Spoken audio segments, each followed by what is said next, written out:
On February 2, 1923, Larry Sherman was born in Syracuse, New York. His credits include Law and Order, 1990, One Fine Day, 1996, and Barrico, 2004. He had a wife named Marion. On August 26, 2017, he passed away in New York, New York. Bernard Pomerantz was born on September 23, 1940 in Brooklyn, New York City, New York, USA. He was an actor and writer, known for The Elephant Man, 1982, and A Perfect Couple, 1984. He was married to Eveline Franceschi and Sally Belfridge. He died on August 26, 2017 in Galisteo, New Mexico, USA. Ora Branigan was born in Mount Kisco, New York, on July 3, 1952. Her credits included I, Tonya, 1988, Ghostbusters, 1984, and Flashdance, 1983. 2017. Lawrence Ross Crutek, her husband, was a musician. In East Quogue, New York, on August 26, 2004, she passed away. On October 23, 1919, Max Berliner was born in Warsaw, Mazowiecki, Poland. He was an actor best known for the films In Retirement, 1984, El Popo Negro and Highlander 2. The Quickening, 1991. 1985. His wife was Rachel Lebanez. He passed away in Buenos Aires, Argentina, on August 26, 2019.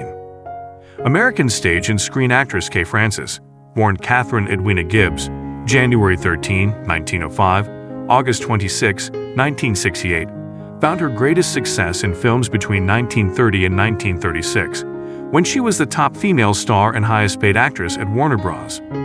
Francis traveled to Paris in the spring of 1925 to obtain a divorce. Bill Gaston, a former Harvard athlete and current member of the Boston Bar Association, courted her while she was there. Though their marriage was brief, they secretly wed in October 1925. Since he was in Boston, and she had made the decision to follow her mother and perform in New York, Francis and Gaston only occasionally crossed paths. She frequently borrowed clothing for chick nights out in New York that were covered by the press of the day. Francis claimed that she lied a lot to the right people in order to get the part. She was hired by one of them, producer Stuart Walker, to join his Portmanteau theater company. She soon found herself traveling between Indianapolis, Indiana, and Dayton, Cincinnati, and Ohio. She portrayed sarcastic secretaries, flirtatious French ladies, walk-ons, minor characters, and heavyweights. Although Francis stole the show, a teenage Sylvia Sidney claimed to have taken the lead. Francis and Gaston divorced in September 1927, and shortly after, she got engaged to society playboy Alan Ryan Jr. She made a promise to Ryan's family that she would stop acting, but that vow was broken just a few months later, when she was cast as an aviator in the play Venus by Rachel Crothers.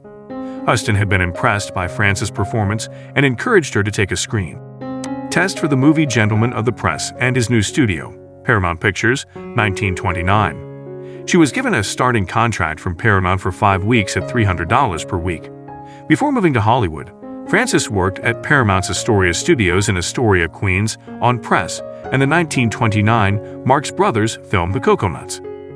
Many Broadway actors were lured to Hollywood to make sound films, including Anne Harding, Aline McMahon, Helen Twelvetrees, Spencer Tracy, Paul Muni, Barbara Stanwyck, Humphrey Bogart, James Cagney, Joan Blondell, and Leslie Howard.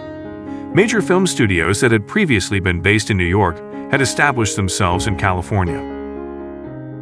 Francis also made the move after signing a featured players contract with Paramount Pictures, and he made a strong impression. When David Selznick fought for the pairing after briefly seeing Francis in Behind the Makeup, 1930, she frequently co-starred with William Powell.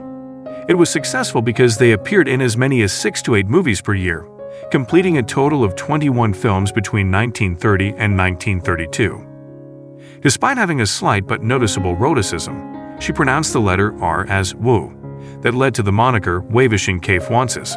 Francis' career at Paramount flourished. She appeared in the thrillingly immoral comedy Girls About Town, 1931, 16, and 24 Hours, both directed by George Cukor, 1931. With a gala preview showing of The False Madonna, Francis and her co-stars opened the newly built Art Deco Paramount Theater in Oakland, California, on December 16, 1931. When Warner Bros. Promised Francis star status and a better salary of $4,000 per week in 1932, Francis' career at Paramount changed course. Warner Bros. Was sued by Paramount for the failure. Along with Ruth Chatterton, Warner Bros. Persuaded Frances and Powell to become their stars. Frances was cast in roles with a more sympathetic screen persona after her first 3 prominent roles were as villains, like The False Madonna, where she portrays a jaded society woman who discovers the value of hearth and home while caring for a terminally ill child. Frances' career took off at Warner Bros., and for Ernst Lubitsch's Trouble in Paradise, 1932, Paramount loaned her back. Frances ruled the Warner Bros. Lot from 1932 to 1936, and her movies started to get more and more attention as star vehicles. By 1935, Frances was one of the highest-paid actors, making $115,000 annually, compared to Bette Davis' $18,000 salary, who would later use Frances' dressing room.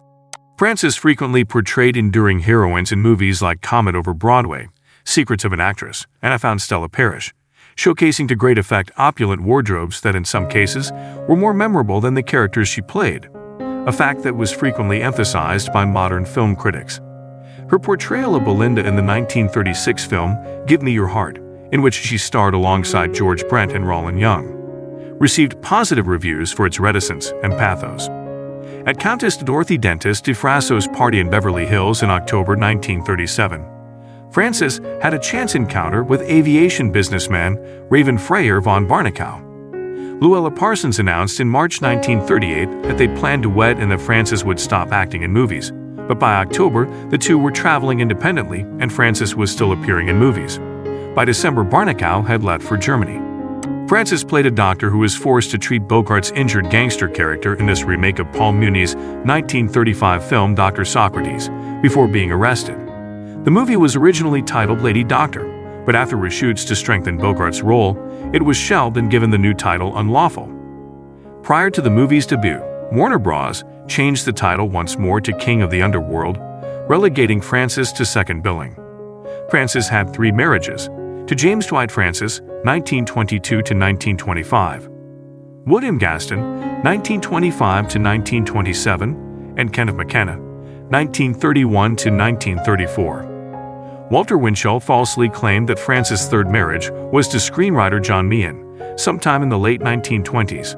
She had relationships with Raven Freyer von Barnekow and Maurice Chevalier. Her diaries, which are kept in a Wesleyan University academic collection accessible to scholars and researchers, along with her film-related materials, paint a picture of a woman whose personal life was frequently in shambles. Anderson Lawler, who was allegedly paid $10,000 by Warner Bros.